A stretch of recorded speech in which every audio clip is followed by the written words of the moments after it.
आप सभी को एक प्यार भरी नमस्कार। आज पहुंच चुका हूं मैं गोविंद सागर झील के तट के ऊपर, जहां पे NH 503A जो कि लठियानी और मंदली को आपस में जोड़ेगा।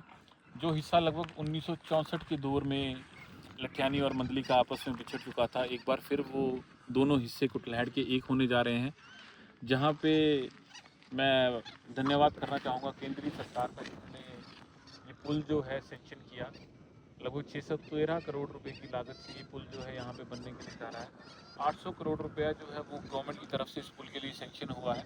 इसमें लठियानी और मंदली के बीच में एक हैंगिंग ब्रिज जो है यहाँ पे डाला जाएगा और दोनों तरफ जो है 4 लेन रोड यहाँ पे निकलेगा।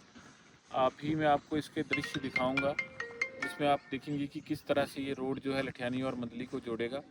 अभी आप देख सकते हैं कि इस झील की खूबसूरती जो है, बहुत ही मनमोहक दृश्य यहाँ पे इस झील का है। और आज से तकरीबन 1964 के बाद इन दोनों सिरों को गोविंद सागर झील के बनने के कारण जो कुटलैहड़ के दो हिस्से अलग हुए थे, उनको बेड़ों के जरिए या मैं कहूँ बोट के जरिए आपस में जोड़ा जाता था।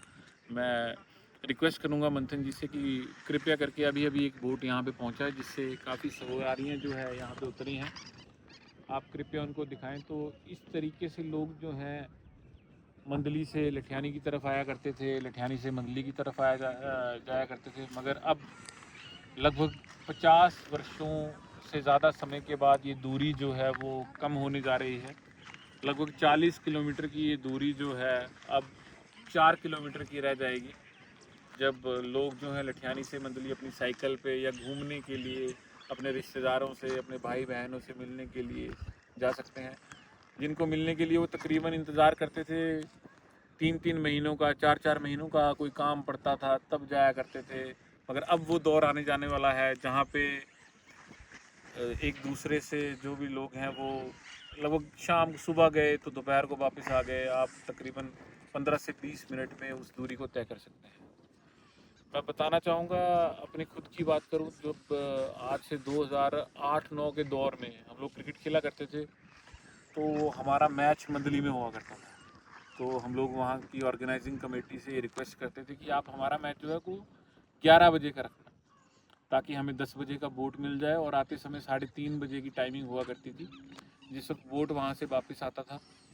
तो उस वक्त तक हम अपना मैच ख़त्म करके उस बोट को लेके वापस आते थे। कई बार क्या होता था कि जैसे मान लो हमारा मैच 2 बजे का है, तो शाम के समय बोट वाले भाई साहब को कॉल करना कि कृपया करके आप हमारा इंतज़ार करें। तो काफ़ी यादें जो हैं इस झील के साथ जुड़ी हुई हैं। कई बार बोट निकल ही जाता था। कई बार बोट निकला तो हमारे यहाँ पे हमारे साथी हैं पवन जी, उनको हमने बुलाया, वो किश्ती में आए।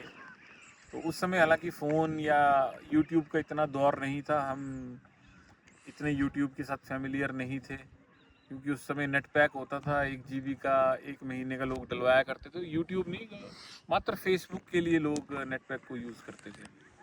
आज वो दौर आ गया है जहाँ पे संसाधन है, आज हम इस वीडियो को शूट कर रहे हैं।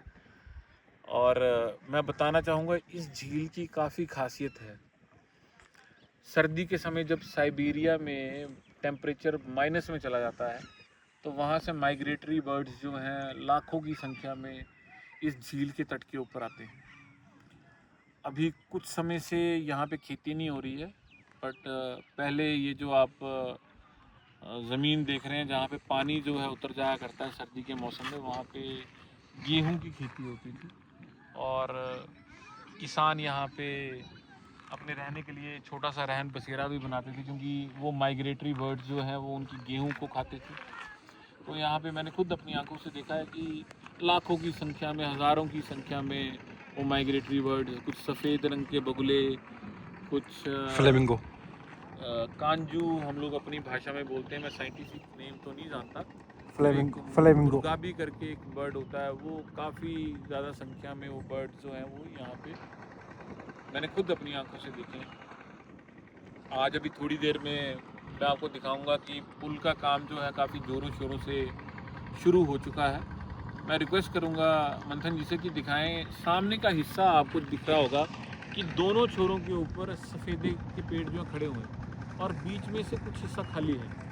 तो आज से 15 दिन पहले यहाँ पे जो है वो सफ़ेदे हुआ करते थे और काफ़ी ज़्यादा संख्या में सफ़ेदे थे यहाँ पे, जो अभी जो है तकरीबन 15 दिन पहले वो कटवा दिए गए NHI के द्वारा। उसका जितने भी पेड़ इस रोड में आएंगे उनका कटान हो चुका है। सामने पोकलेन जो है अपना काम कर रही है, वहाँ पे अभी काम स्टार्ट हो चुका है।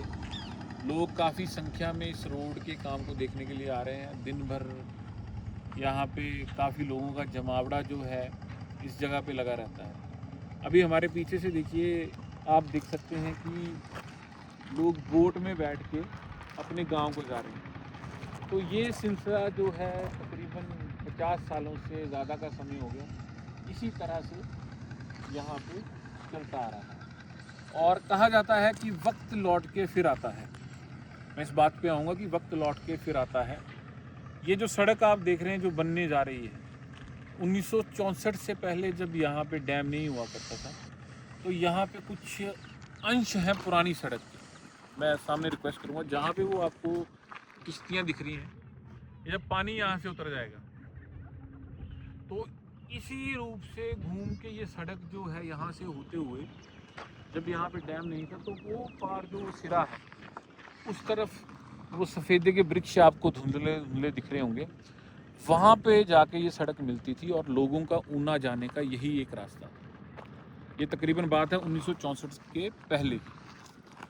तब यहाँ पे ट्रकों की आवाजाही इसी रास्ते से हुआ करती थी। वक्त ने फिर एक बार करवट बदली है और ये गोविंद सागर झील के ऊपर दोबारा इस पुल का निर्माण होने जा रहा है। मतलब पहले सड़क थी और अब पुल का निर्माण होने जा रहा है। तो दोबारा से लोग एक दूसरे के साथ मिलेंगे। जब हम छोटे हुआ करते थे तो कभी हम ये सपना देखा करते थे, बुज़ुर्गों के द्वारा बताया जाता था कि यहाँ पुल बनने जा रहा है, बनेगा बनेगा। आज हमारी उम्र भी 30 वर्ष को क्रॉस कर चुकी है और ये इस पुल का निर्माण हो रहा है। तो हम काफ़ी सौभाग्यशाली हैं कि हम इस पुल को देखने वाली पीढ़ी बनेंगे, जिसने इस पुल के बारे में बातें सुनी हैं लगभग 50 सालों से। 30 सालों से मैंने खुद बात सुनी है। मेरे जो हमारे पूर्वज हैं वो तकरीबन 1964 से ही ये कयास लगाए जा रहे थे कि यहाँ पुल बनेगा, कभी बनेगा।